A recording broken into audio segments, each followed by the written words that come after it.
बिस्मिल्लाहिर्रहमानिर्रहीम अस्सलाम वालेकुम। आप देख रहे हैं मेरा यूट्यूब चैनल अर्न फ्राम बैफलो और मैं आपका मेज़बान अबू काशा।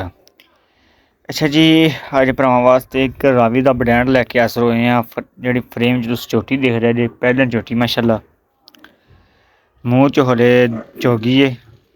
पहला वारा सोना है, बड़ी खूबसूरत है माशाल्लाह। बड़ा सिर मत्था सोना है, चूड़गुंडा सिंह है, बिल्कुल चूड़गुंडा सिंह है जी, मुंदरी वर्गा सिंह है।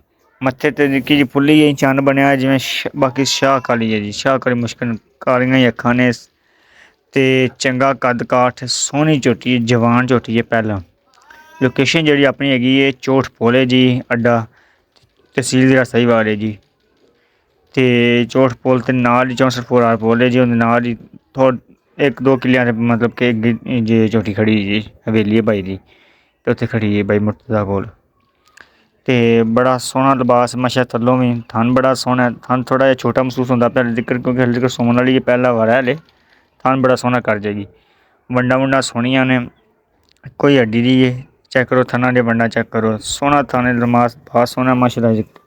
अजें तकर 10 दिन पैन सून च, अजें 8 तो 10 दिन हल्ले कच्ची डिलीवरी वास्ते तैयार है, पिछल भरी के पैरां तक। कुन्नी बिल्कुल छोटी जी, ना मतलब बराबर कोड़ी बिल्कुल छोटी जी, ते बड़ी खूबसूरत झोटी है माशाल्लाह। खून रत चंगी है, चंगा खून है माशाल्लाह, वजन चंगा है। ते मूँह च हले तकर 4 दांदें ने जी, चोगी है।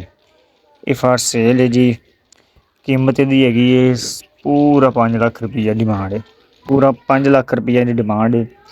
ते अगर कोई बंदा लैना चाहता होवे राबता कर सकदा है। अगर कोई बंदा गब्बन लैगा, थना दी बिल पूरी गारंटी होवेगी माशाल्लाह। छट्टा फुहारे दी इंशाल्लाह पास करा के मतलब कि देंगे, पहली गल पास करके देंगे, वरना कोई वैसे कार्गो करांदा ते इंशाल्लाह सारी गारंटी होवेगी। ते अगर कोई बंदा लैना चाहता होवे राबता कर सकदा, स्क्रीन ते नंबर मेंशन है।